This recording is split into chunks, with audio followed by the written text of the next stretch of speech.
In vitrine, the glass speaks one word over a wolf, and that word is the whole of their life. It had spoken 406 times before it spoke over her. I was 22, and 9 days a king when I sat the dais at my first reading and let it happen. You should understand the glass before you judge me, and then you should judge me anyway. It stands at the seaward end of the glass hold, a wall of hand-blown panes 12 feet high, blues and ambers and one deep bruise-colored red at the center, set in lead by hands that have been dust for 600 years. It is not lit by lamps. There is no lamp behind it. It is lit from inside itself, the way a coal is lit, and on reading nights it wakes and throws color across the flagstones like water. My grandfather knelt to it. My father knelt to it. I was raised to understand that the light was not ours to argue with, only to read. A wolf comes to it at 17. The warden of the glass calls the name from the roll book. The young one walks the colored floor alone and lays a palm flat on the cold pane, and the glass gives one word: kiln hand, ranger, ledger, salt, blade. The word is written beside the name in the roll, and that is what you are until they burn you. Nobody in 600 years has asked it to speak twice. That night it went well and quickly, and I remember being bored. Bored. I want that on the record because it is the truest thing about me at 22, a boy in a crown, wanting the ceremony to end so he could go and be seen doing something else. Warden Ambry Cost called them one by one, and the glass gave its words and the hall murmured its approval like water over stones. Kiln hand for a broad boy with burns already on his forearms. Ledger for a girl who looked relieved. Ranger, ranger, blade. Sella Aldrich Cost read. She came out onto the colored floor and she did not hurry. That is the first thing I ever knew about her, and it is still the truest. Everyone hurries on that floor. They walk fast to get it over with, or they walk slow to be looked at. She walked the way a person walks to fetch something from another room. Small, dark-haired, 17, in a linen dress that had been let out at the shoulders twice. She put her palm on the pane the way you'd steady a door. The red in the middle of the glass came up like a held breath let go. Kindling, said the glass. I had never heard the hall do what it did then. 600 people all deciding at once not to make a sound. Beside me, Warden Cost's pen stopped a half-inch above the page. Even he had to gather himself. Then he wrote it. I watched him write it, the nib going into the paper hard enough to score the leaf beneath, and then he did the second thing, the thing the law required, and I did not stop him. He drew a single line through Aldrich.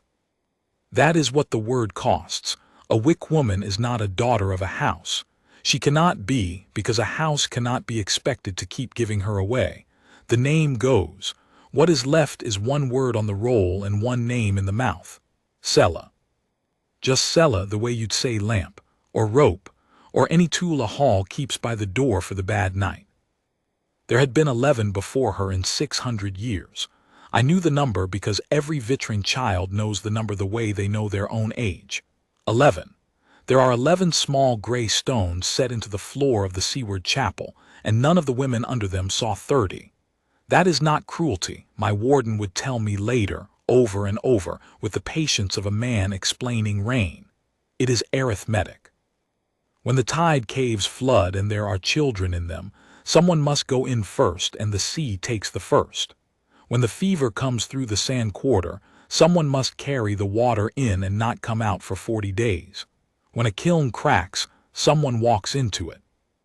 The glass does not make that person die.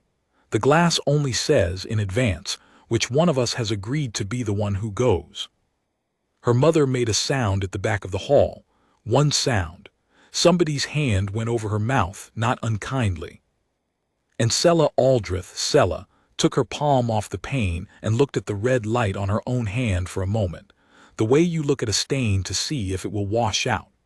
Then she turned around and walked back into the crowd, and the crowd made room for her, and she stood in the room she had been given for the rest of her life. She did not look at me once. I want to tell you I stood. I want to tell you that the new young king came down off the dais in his ridiculous ceremonial furs and said the word that a king is for. Here is what I actually did. I sat with my hands on the arms of my father's chair, and I felt the hall wanting something from me, and I thought, and I remember the thought exactly, the shape of it, the smug little safety of it, it is not for me to argue with the light. Then I said, "Go on, Warden." And Cost said, "Perrin Vance," and a boy came out onto the floor and got Ranger, and everybody breathed again, and it was over, and there was a feast. I ate at it. She was spent for the first time 19 months later, and I was not there, which I have never been able to decide is better or worse. The sandslip took the lower quarter in a night, 40 feet of dune coming down soft and total onto the kiln workers' houses. No noise to it at all, which is what makes a slip a slip. By the time I rode in there were men digging with boards in their hands, and someone had thought to send for the wick woman, because that is what you do, that is what the word is for, and she was already down in it. They dig from the top. It's the only way, and it's slow, and the ones underneath have air for a while and then they don't. What a wick woman does is go in from the seaward face, into the loose sand, sideways, where the whole weight of the dune is waiting to decide, and find the air pockets and put a breathing reed into them and hold the sand back with her own back while the diggers come down from above. If the face goes, it goes on her. That is the arrangement. That is the whole arrangement, and it is 600 years old, and I inherited it the way I inherited the chair. She was under for 4 hours. She brought out a woman and 2 men, and one of the men lived. I saw her afterward at the edge of the torchlight, sitting on a beam with her arms hanging down between her knees, sand in her eyelashes, sand in her mouth, breathing like a bellows with a hole in it. 19 years old. Someone put a cup in her hands and she couldn't hold it. And Warden Cost at my shoulder said quietly, "The word was true, my king." He meant it as reverence. He was not a wicked man, Ambry Cost, and I need you to hold that, because it would be a great deal easier for me if he had been. He was a man who had spent 40 years believing that the light was kinder than we were, and every time it was proved right he loved it more. I said nothing. I rode back to the glasshold, and I was king for another 4 years. Let me go fast, because the years went fast, and because I don't deserve a slow telling of them. The tide caves, the summer she was 21, 2 children in and the water rising. She went in and came out and went in again and came out with the second one, and then lay on the rocks for a long time with her face turned away from everyone while her lungs learned their job again. The hall sang her name at the harvest feast that year. Sella. 1 syllable, 600 voices. They loved her. That is the part that took me years to understand. They were not ashamed of her. They adored her, the way you adore a saint, which is to say from a great and comfortable distance, and with the firm expectation that she will keep it up. The fever, the spring she was 23, 41 days in the sand-quarter houses. She carried the water in and she carried the dead out, and when the 41 days were up she walked to the boundary line and stopped, because a wick woman does not cross back until the warden calls her, and Cost was 3 hours late that day. She stood at the line for 3 hours. It rained. I found out about the 3 hours a year later and I broke a chair. The lamp boat, the winter she was 24. 9 of my wolves in the water off the North Spit, the boat under them gone, the sea at a temperature where a strong man has 11 minutes. She was on the shingle when the horn went. She got 7 of them out. 7. Some of my own men, big ranging wolves who could have carried her under one arm, and she went into that black water again and hooked them and hauled them and would not stop. And when they finally pulled her out, she was gray and her jaw was locked, and the first thing she did, the first thing, before she was even properly breathing, was count 7, and her face when she got to 7. That is when I started to fail at not thinking about her.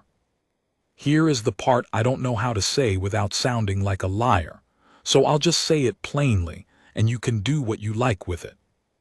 It never announced itself the way the songs say. There was no fire in me. Nothing surged. My wolves did not do anything remarkable. They were exactly as rude and as bored as they always are.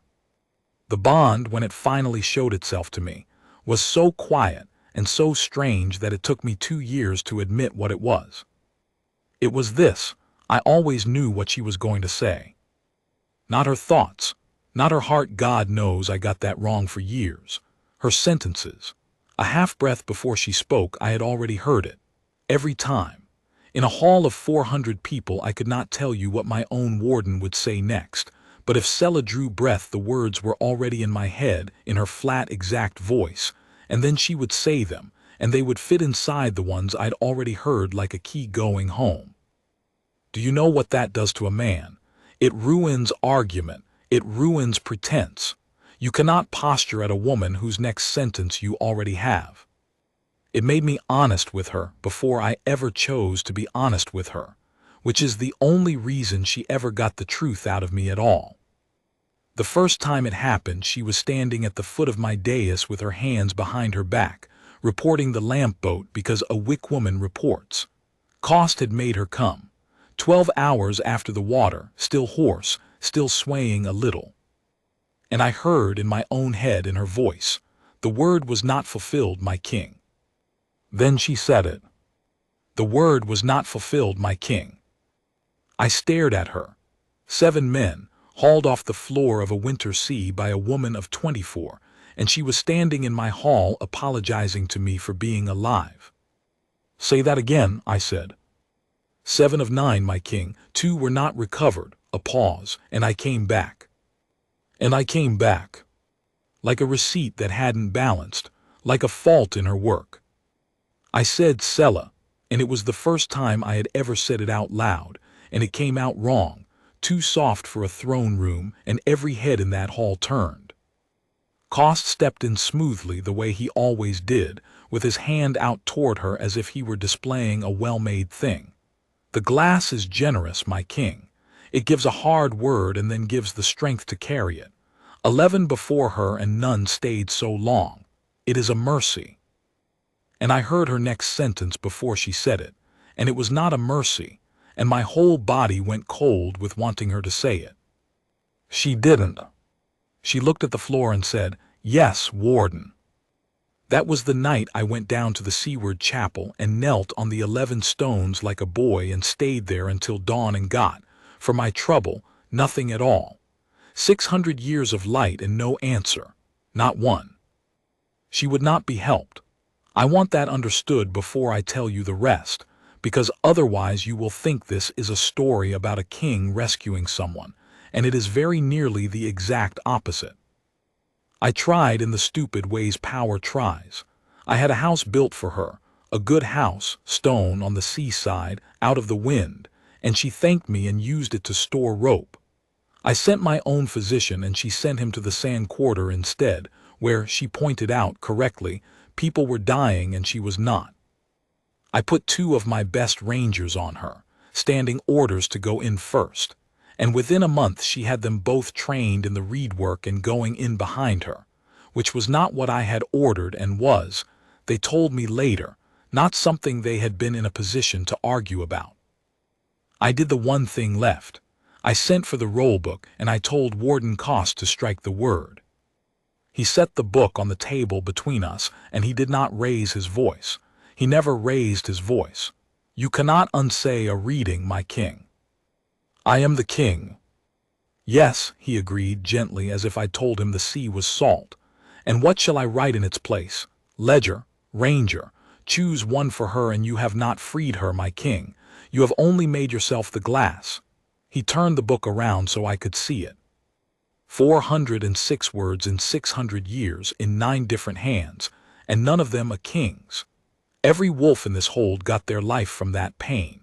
If it can be wrong once, it was wrong 400 times, and every man out there mending lamps because the glass said lamp is going to want to know what else he could have been.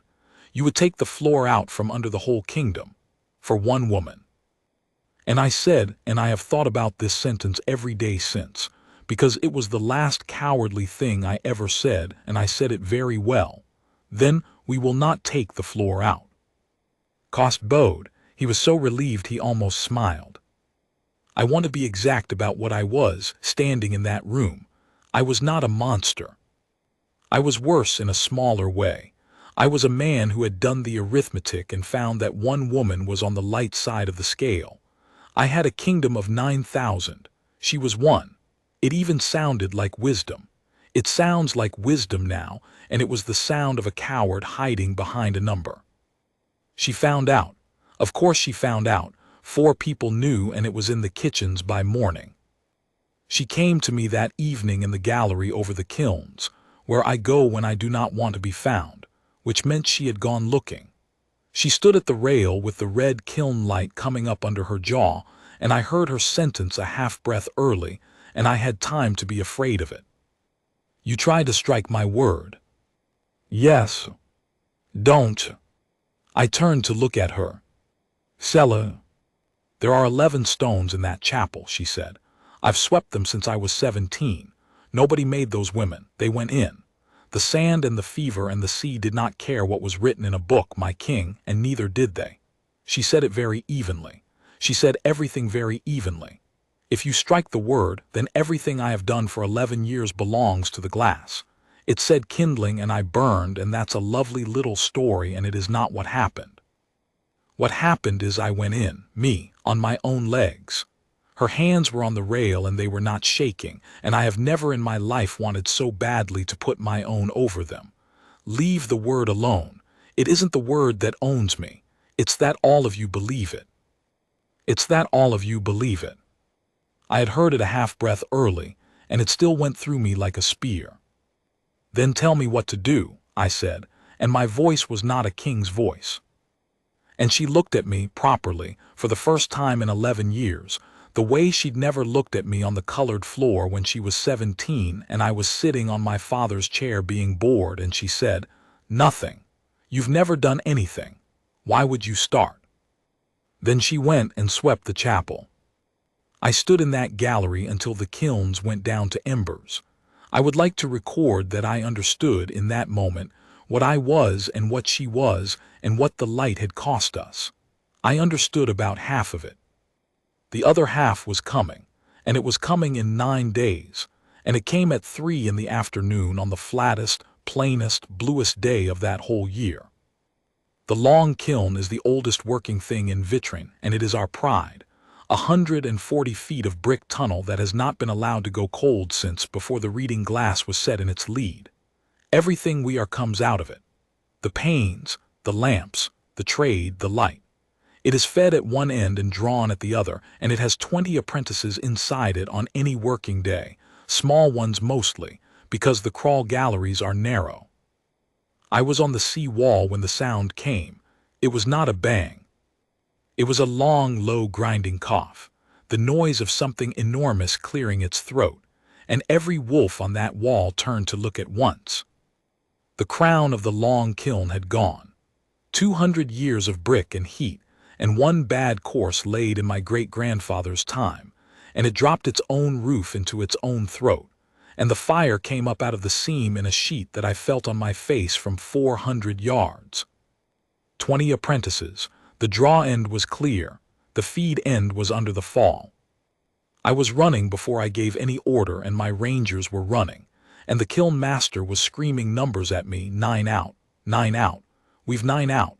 And there were people on their knees in the sand, and the noise coming out of that seam was a noise I still hear, and I stopped, and I looked at the feed end where the smoke was coming off the brick in ropes, and I did the thing a king does. I started to count what I could spend. Then somebody said, "Sella's going in." She was already past me. She had a wet blanket around her shoulders, and she was not running. That is the thing I remember. Everyone in that entire kingdom was running, and Sella Aldrich was walking, at the pace of a woman going to fetch something from another room, straight at 140 feet of burning brick. And she did not look at me, and she did not look at the crowd, and I heard her next sentence a half-breath before she said it, and she said it to the boy with the water butt as she passed him, without stopping, without any weight on it at all. "Count them out for me, I lose track. Count them out for me, I lose track." That is what a woman says on her way into a kiln, not a prayer, an administrative request. The boy with the water butt was called Pell. He was 14 and he did it. He stood at the draw end with his mouth open and his eyes streaming, and he counted, out loud, all the way to the end, and I have made sure that the histories of my reign say his name. I went in after her, understand, not to save her. She would have flayed me for it, and she'd have been right. I went in because Harrow the kiln master was screaming that the feed gallery crawl was 110 feet long and had 2 elbows in it, and no man my size had ever been down it. And because there were 9 apprentices out and 11 in. And because I had spent 11 years being a very reasonable king, and I had had enough of myself. You cannot imagine the noise. Brick does not burn, but it remembers heat, and 200 years of it was coming out of that fall in a sound like a river running the wrong way. The wet blanket over my head went stiff in 4 seconds. My rangers, Ivor and Bran, her rangers really, she'd trained them both and I'd only paid for their boots, were already at the seam pulling Brick with bare hands and losing the skin off their palms. Sella was on her belly in the crawl. I got down beside her and she turned her head and looked at me with absolutely no surprise whatsoever, which I have decided was the most flattering moment of my life. Too broad, she said. I know. Then don't come past the first elbow. You'll cork it and they'll all die behind you. She said it the way you'd tell a man his boot was untied. Stay there. When I push one to you, you take it and you go backward, not forward. Backward, my king, the whole way on your elbows, and do not turn around because you can't. And I said, yes. 11 years of warden cost telling me what the light required, 11 years of nodding at it like a good son, and the first time in my life that obedience was the correct thing to do. It was to a nameless woman lying in the dirt of a burning tunnel. There is a lesson in that, and I have never been able to say it cleanly. Obedience isn't a virtue or a sin. It only ever matters who you kneel to, and I had picked a pane of glass for 11 years because glass never asks you to be brave. She went in. I have thought about what those next 11 minutes were like for her more than I have thought about anything else in my life, and I cannot get to it. I was at the first elbow with my shoulders wedged and my face in a puddle of my own sweat, and I could hear her ahead in the dark, and what I could hear was nothing dramatic, no shouting. Just a low, steady, patient voice, saying, over and over in the same flat tone, this way, come on, this way, you're all right, come on, this way, this way. Somebody came into my hands out of the black. Small, choking. I went backward on my elbows 100 feet with an apprentice under my chin and the tunnel roof taking hair off the back of my head, and Ivor pulled us both out into the blue afternoon, and I heard Pell shout, 10. I went back in. I want to be honest about what I was by the 4th one. I was crying, not nobly. My eyes were burned and my nose was running, and I was making a sound I had never made. And I kept going down that crawl anyway because on the other end of it, there was a woman saying this way, come on, this way, like a woman calling chickens in. And I could not be the only man in Vitrine who had ever heard that and gone home. Pell counted to 19. Then he stopped. The crowd on the sand made a noise. Harrow was going through the roll of apprentices with his finger, and his finger stopped, and he said a name. Ansa Pharaoh. She's 14, she's in the side gallery, God, she's in the side gallery, and the side gallery is not a crawl. It is a shaft. It goes down, and the fall had put its whole weight over the mouth of it. Sella came out of the crawl on her hands and knees. She had lost the blanket. Her sleeves were gone. I don't mean burned, I mean gone. She got her feet under her and she stood up and she looked at the seam where the fire was coming out in a sheet, and everyone on that sand went quiet, because everyone on that sand knew what a 19 out of 20 is. 19 is a miracle. 19 is a thing they sing about for 600 years. You take 19. You take 19 and you go home and you let the 20th be arithmetic. And I was 2 feet from her, and I heard her next sentence a half-breath early, and it was 2 words, and I would have given my kingdom to make her not say them. Right then. She went in through the seam, not the crawl. The seam. Through the fire itself, because the side gallery mouth was under it, and she went through the burning like a woman walking through a doorway with her arms full. 40 seconds. I counted them. I stood on that sand with my hands open and useless, and I counted 40 seconds, and I made every bargain a man has ever made. and I was still making them when the fall shifted and coughed, and a bad rope of black smoke rolled up. And Ivor had both arms around my chest because I had started forward, and I do not remember starting forward. At 51 seconds she came out of the fire backward, dragging a 14-year-old girl by the front of her smock, and her own back was alight. Bran got her down, Ivor got the girl. Somebody had the sense to empty Pell's water butt over her, and the steam went up 20 feet, and the whole kingdom of Vitrin, 9,000 souls, made one single sound. Pell said, 20. Then he sat down in the sand and cried like the child he was. She lived. I need to say that flatly and early because I have told this at feasts and watched good women go gray at this point in it, and I will not do that to you. She lived. She was 31 days on her face in a dark room, and there were 4 nights in the middle of it that my physician would not meet my eyes about, and she lived. It cost her. Her back is a country of its own now, and always will be. Her left hand took the worst of the crawl. The 2 smallest fingers curled in during the healing and never came back out. So her hand closes like a hook, which she says is more useful than a hand, and which she demonstrates at dinner to horrified guests by lifting an entire roast bird with it. Her voice dropped a full tone and never came back up. And she cannot lay her left palm flat. Not on a table, not on a wall, not on a pane of glass. Remember that. It matters in 12 days.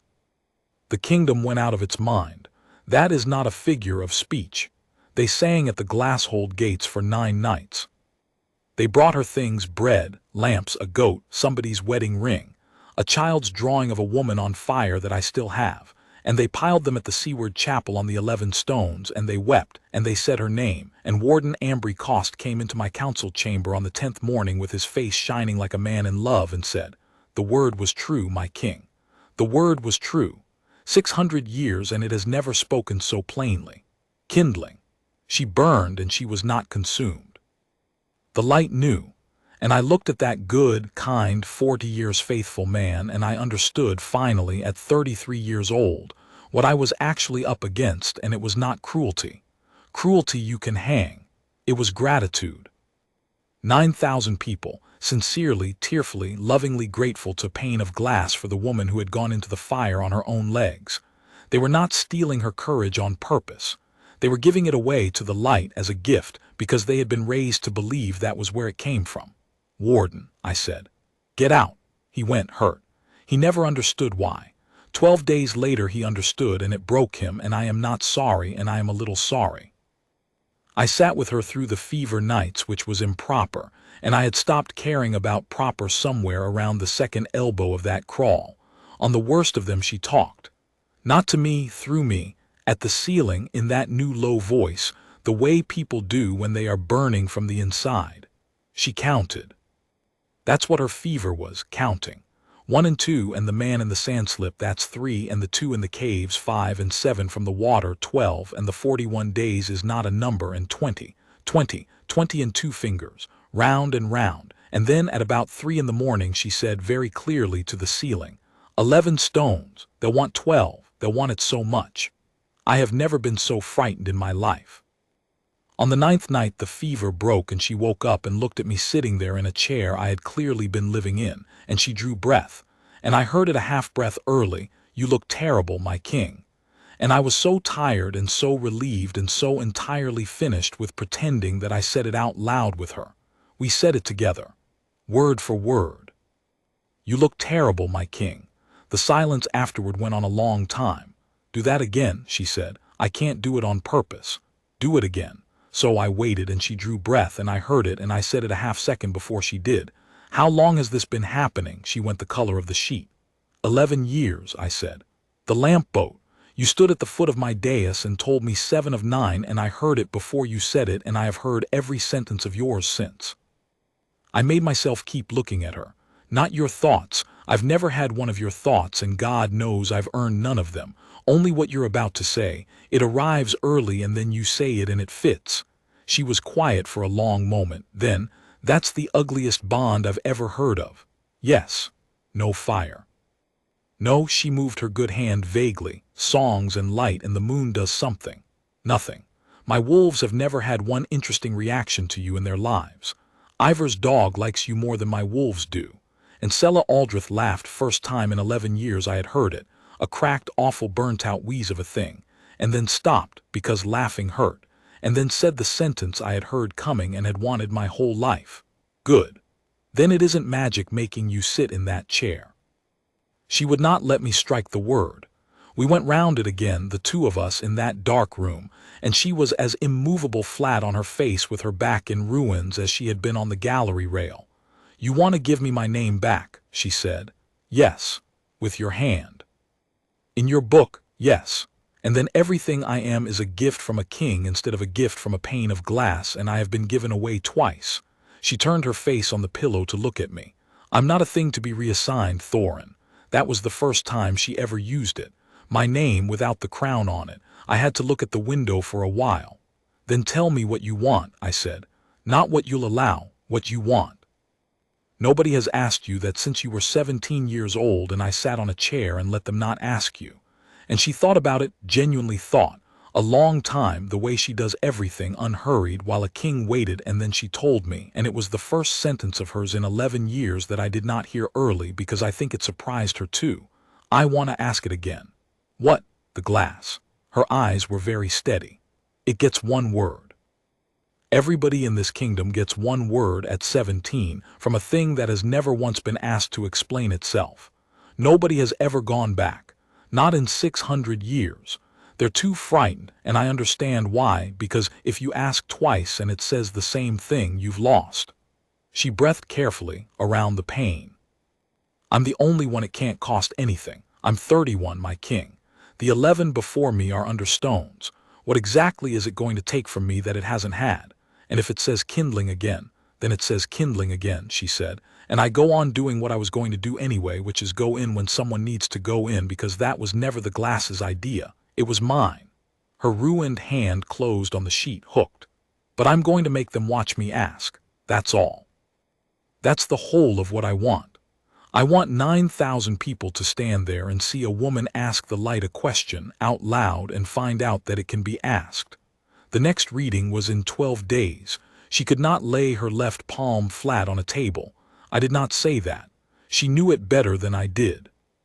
And she looked at me across that dark burnt room with her chin set, 31 years old, 11 years spent, 20 souls out of a kiln in her ledger and 2 fingers curled shut forever, and she said, "Put my name at the end of the roll, Warden's hand or yours, I don't care whose.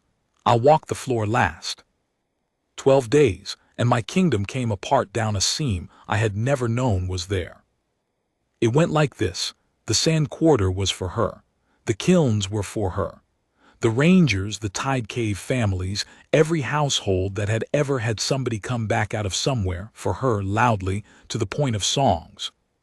And the rest, the ledger houses, the old blood, the lamp guilds, every wolf who had built a comfortable life on the word the glass gave them at 17, were not against her, which would have been simpler. They were afraid. Ansa Pharaoh's own mother came to my gate on the 4th day and begged me to stop it. That is not a mistake in the telling. The mother of the girl Sella pulled out of the fire, knelt in my courtyard, and begged me to forbid her from asking, because her daughter was 14 and had her reading in 3 years, and what would the child have left to stand on if the light could be questioned? Cost didn't threaten me. He was better than that. He came with the roll book under his arm, as he always did, and he set it on the table between us, as he always did, and he said quietly, 406, my king. If she asks and it answers differently, then every one of these is a coin toss, and every wolf out there mending lamps is going to spend the rest of his life wondering. If she asks and it says nothing at all, they will say the light has left us because we insulted it, and there will be a night in this hold I do not want to see. And if she asks and it says kindling a second time, he stopped, and for the first time in 40 years Ambry Cost's voice was not steady. Then you will have made her stand on that floor and hear it twice. For nothing. She isn't asking for an answer, Warden. Then what in God's name is she asking for? Permission, I said. For everybody else. She's using herself up one last time, and she's doing it in front of you on purpose, and you still think it's the glass that's generous." He looked at me for a long moment, and something went out of his face. Then he opened the book and dipped his pen and wrote, at the foot of the roll, in his beautiful 40-year hand, the only name on that page with no house behind it. "Sella. I'll call her last," he said, and went out, and did not sleep for 12 days either, I'm told. The reading night came in flat and cold with the sea in the east. I will not pretend I was calm. I sat in my father's chair, the same ridiculous furs, the same hall, and I looked out at 600 people packed into a space for 400 and another 8,000 pressed into the sand outside, and the red center of the glass came up like a held breath let go, and I thought, 14 years ago you sat here and were bored. They did the young ones first. That was the mercy nobody had thought to ask for, and cost gave anyway. The 17-year-olds, 22 of them, got their night. Kiln hand, ledger, ranger, salt, ranger, blade. The hall murmured its approval like water over stones, and every one of those children walked off that floor with their word and their name and their whole life, and not one of them knew they were the last. Then Cost stood, and the hall went silent, and he read from the foot of the page. "Sella." She came out onto the colored floor, and she did not hurry. 14 years, the same walk, the pace of a woman going to fetch something from another room, except that now she went slowly because slowly was all her back would give her, and the whole hall could see it, and nobody made a sound. She was 31. She wore gray. Her left hand was hooked shut at her side and her right was open. She stopped in front of the pane. The red light came up her front. And she raised her left hand, the ruined one, the one that will not lie flat, the one that gave its 2 smallest fingers to 110 feet of burning brick to get a boy out, and she pressed it against the glass. It didn't fit. Of course it didn't fit. It sat on that pane like a hook, knuckles and gaps, and the cold light coming through where a palm should have been, and I heard someone in the front row sob once and swallow it. And Sella Aldrich said, out loud to the light, in that low burnt voice that carried to the back of the hall, "Say it again." "Nothing." I want to be exact, because there are already 4 songs about this and all 4 of them lie. Nothing happened. There was no crack, no wind, no voice. There was a pane of glass with a woman's ruined hand on it, and there was 600 people not breathing, and it went on so long that it stopped being a silence and became a fact. "Say it again," she said. "I'm here, I'm 31. Nobody's ever come back to ask you. Say it again, and I'll go and be it." And the red at the center of the glass, 600 years, 406 words, lit from inside itself, the way a coal is lit, went out. Not dramatically. It faded the way a coal fades, amber to gray to nothing, from the middle outward, and then the whole wall was just a wall, 12 feet of colored glass in old lead, dark, with the sea behind it, and the flagstones under her feet went the plain gray they had been all along. Ambry Cost went down on his knees. He did not do it as a priest. He did it the way a man goes down when his legs stop. And the hall started to come apart. I heard it starting, that low animal shift, the noise before a panic, and I was on my feet with no idea on earth what I was going to say. I didn't have to. She turned around. She stood in front of the dead glass and she raised her voice, that ruined voice, and it cost her. You could see what it cost her, and she said, "It isn't angry, sit down, sit down." And 9,000 people sat down.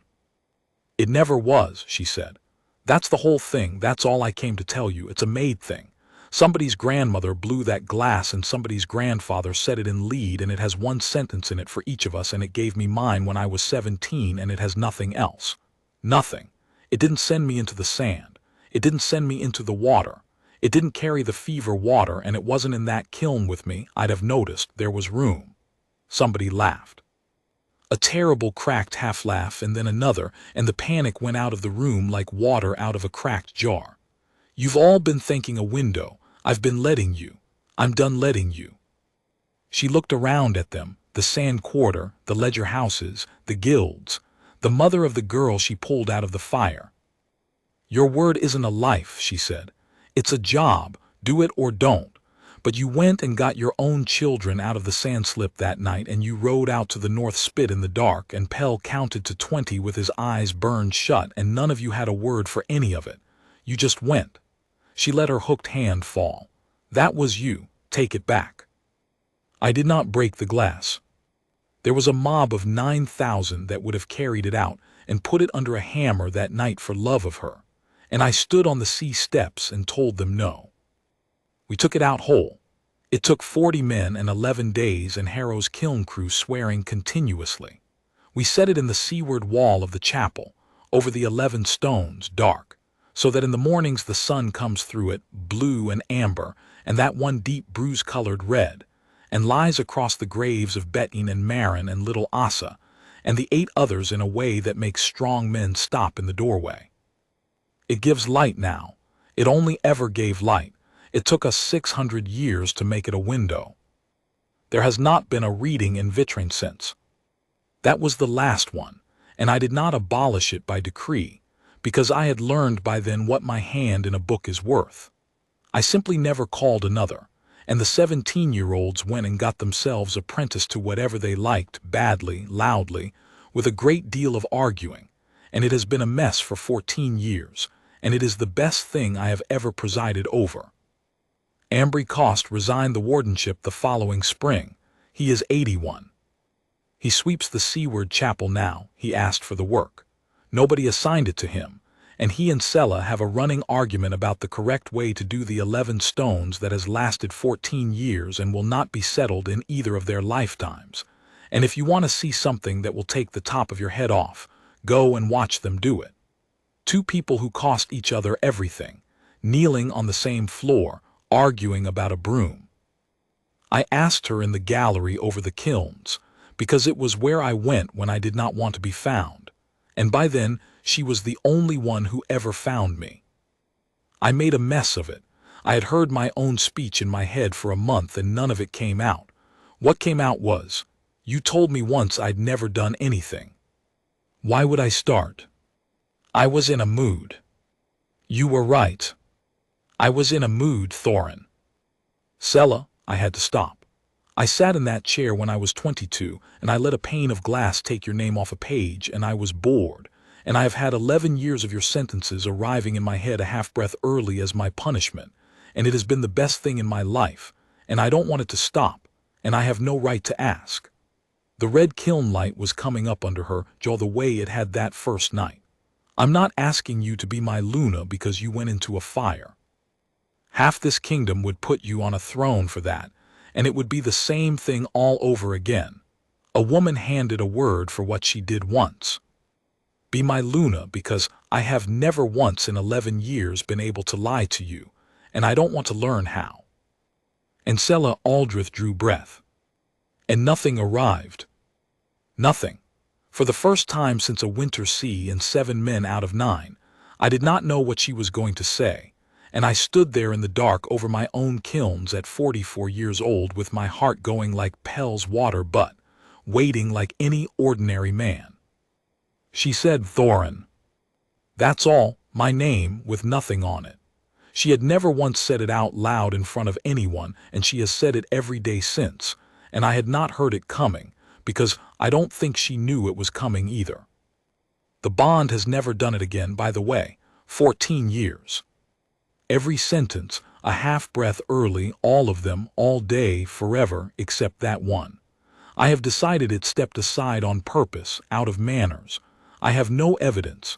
It's the only superstition I've got left, and I intend to keep it.